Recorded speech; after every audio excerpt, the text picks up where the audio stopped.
This week on Christian World News, in a soccer-crazed nation, it's Jesus breaking records. Millions of Christians are packing out the largest football stadiums for nights of worship. We go to Brazil for a first-hand look at the revival spreading across that country. Plus, no free speech in Britain. Citizens report being arrested for prayer and charged with thought crimes. And the House Speaker of the United States navigating one of the slimmest majorities in our nation's history. Mike Johnson is driving the president's agenda through a polarized Congress. He says every victory is due to faith in God. Hello, everyone. Welcome to this week's edition of Christian World News. I'm George Thomas. We head to South America, where Brazil is witnessing a seismic shift in its religious landscape. A rapid spread of evangelical Christianity is reshaping the country's spiritual and social fabric. In fact, evangelicals are poised to outnumber Catholics as the largest faith group there. Here's my report from Rio de Janeiro. In the heart of Brazil, amidst the rhythmic beats of samba and the vibrant colors of carnival, something spiritually profound is unfolding.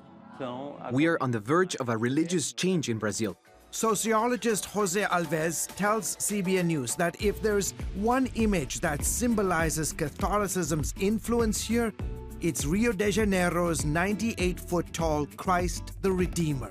Inaugurated in 1931, the iconic statue celebrated the country's rich Catholic heritage.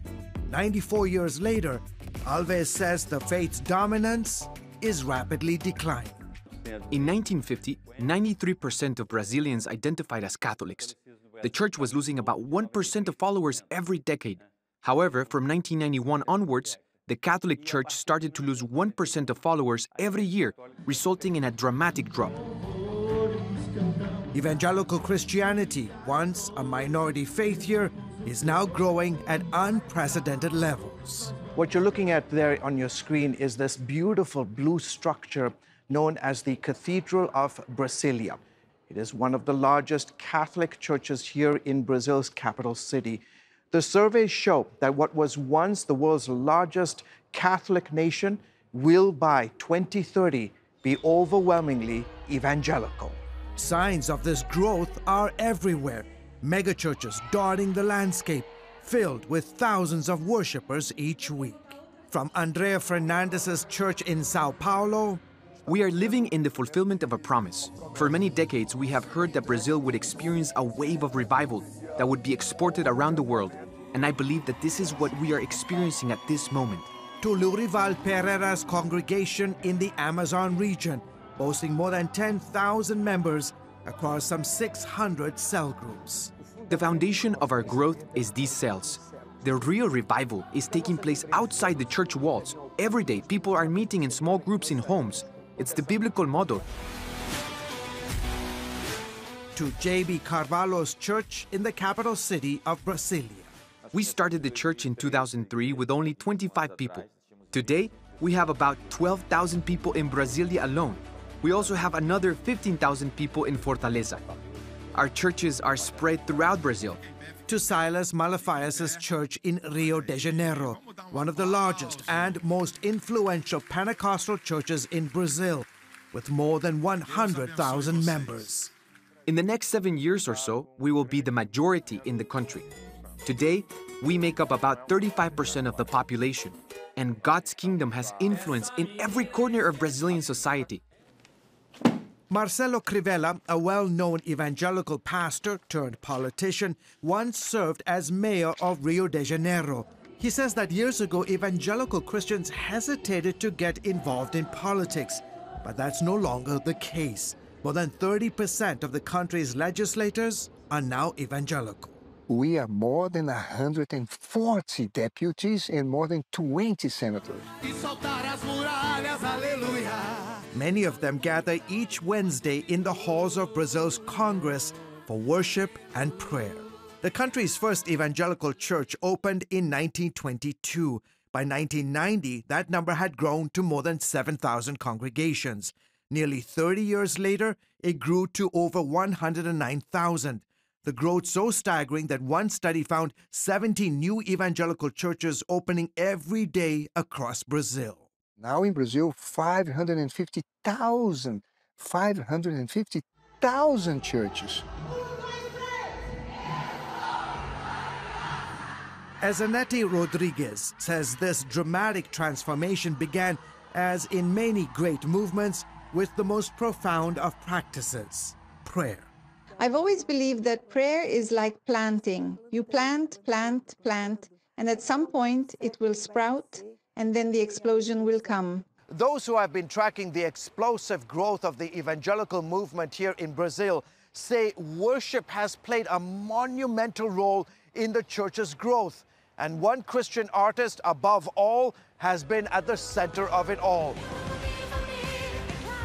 Her name is Ana Paula Valadão. Even growing up, I had glimpses of crowds, of multitudes worshiping the Lord. From the late 1990s to the early 2000s, her group's music became synonymous with a powerful worship movement that emphasized intimacy with God, passionate worship, and personal revival. As I was songwriting, the Lord always made me very intentional. And the whole idea was about transformation, was about changing the nations. She held concerts in strategic locations, drawing millions of people, many of whom were Catholics. Like the carnival site in Rio de Janeiro, and we filled every soccer stadium in this nation. Jesus broke every record, gathering more people than any soccer tournament. Because of her songs, many Catholic services in Brazil today, like one CBN News attended in Sao Paulo, have embraced a more evangelistic style of worship, shifting away from traditional liturgies to incorporate contemporary music. Father Antonio Luis Ferreira, who leads the Cathedral of São Sebastião in Rio de Janeiro, says the change is part of an effort to encourage former Catholics to come home. People are attracted to environments where worship celebrations and moments of prayer are done in a more charismatic way. Today, a growing number of Catholics are returning precisely because prayer meetings are conducted in a more Pentecostal style. Still, for Brazil's Catholic majority, the question is no longer whether they will lose their dominance, but how quickly. The answer? Probably faster than anyone ever expected. Coming up, no free speech in Britain. This man was charged for silently praying outside an abortion clinic and convicted of what some call a thought crime. Welcome back to Christian World News. You know, for centuries, Britain was a bastion of democracy.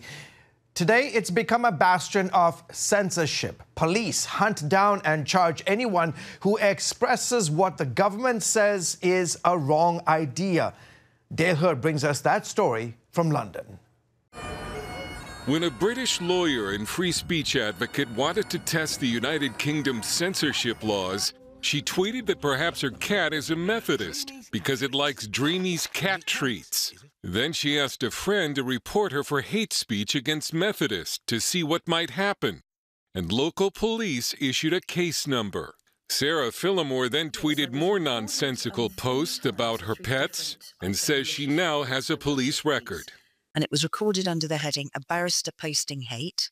When British police stopped Army veteran Adam Smith Connor as he was praying for a son lost to an abortion while standing in an abortion clinic buffer zone, officers' first question to him was, "What is the nature of your prayer?" What is the nature of it? I'm praying for my son. And for that, Smith Connor was convicted of what many are calling a thought crime. Dr. Kelvin Wright, also a British Army veteran, saw his military career effectively ruined after being put through an Army disciplinary process for sharing a social media post in favor of women's rights that offended a transgender British soldier. Although exonerated, Wright left the Army. So you ask me what the moral is. Well, the frightening moral is that don't say any opinions. British police have investigated 250,000 so-called non-crime hate incidents in the last 10 years, an average of 66 every day. And some have gone to prison. When it comes to freedom, Britain is at a tipping point. This is a nation that prides itself as being a champion of liberty. And yet some are warning that Britain is sleepwalking into a totalitarian future. Toby Young, the founder of Britain's Free Speech Union, says a few years ago he thought the censorship in Britain couldn't possibly get worse. Now he says that was naive. I liken it to falling through a burning building. You know, every time you think things can't get any worse and you've finally reached rock bottom, the floor gives way and you're falling again. Some, like London Telegraph columnist Alison Pearson, have been investigated for social media posts a year or more old, what Toby Young calls offense archaeology. Get charged with a non-crime hate incident and it can become a stain on your career, showing up on background checks. No reasonable person wants to have on a police record that you are guilty of some form of hate. After former police officer Harry Miller faced charges of what police labeled transphobic hate speech in 2019, he began the organization Fair Cop to challenge law enforcement interfering with free speech. He was joined by Sarah Phillimore. The vast majority of police officers in this country are sick and tired of this nonsense. They too have to be careful about the opinions that they express, because they too can find themselves at the wrong end of a non-crime hate incident, a disciplinary, and potentially being thrown out of the police force. But I've seen far too many police officers who look like they are enjoying what they're doing. While Britain does not have a First Amendment like the U.S., British common law is supposed to protect speech. However, news commentator Connor Tomlinson says you can't say Britain has free speech when only speech approved by the government is allowed. So no, we don't have free speech in this country. Instead, if you're a Christian, if you question the open borders, mass immigration agenda, or if you say some, let's say, febrile and ill-advised things on a social media app, but you are not a member of a state-approved left-wing NGO, then you will be sent to prison. Adam Smith Connor says his legal ordeal has been personally tough after he fought for freedom in Afghanistan, risked his life, and lost friends there. I've got a profound sense of sadness that for our nation, that the fact that we have plummeted to such a depth so quickly. In his book 1984, George Orwell depicted a future totalitarian state modeled after Stalin's Soviet Union. He probably never imagined that Britain one day would be described as Orwellian. The idea that you can be criminalized for a non-crime, for instance, it's pure Orwell. This is straight out of 1984. As I told the police, 1984 is a dystopian novel. It is not a police how-to manual. Young believes free speech can be restored in Britain, but citizens must get involved. If we abandon our belief, our commitment to free speech, it'll be not just catastrophic for us, but catastrophic for the rest of the world. Dale Hurd, CBN News, London. Up next, our interview with House Speaker Mike Johnson, how this man of faith faces the challenges of uniting the Republican Party and passing the president's agenda.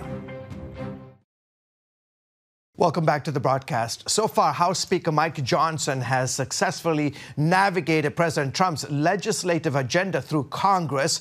He accomplished that feat with a very narrow majority and deep divisions in his own party. Recently, he told CBN's chief political analyst David Brody that the main reason for his success are faith in God and prayer. Vote yes on the bill.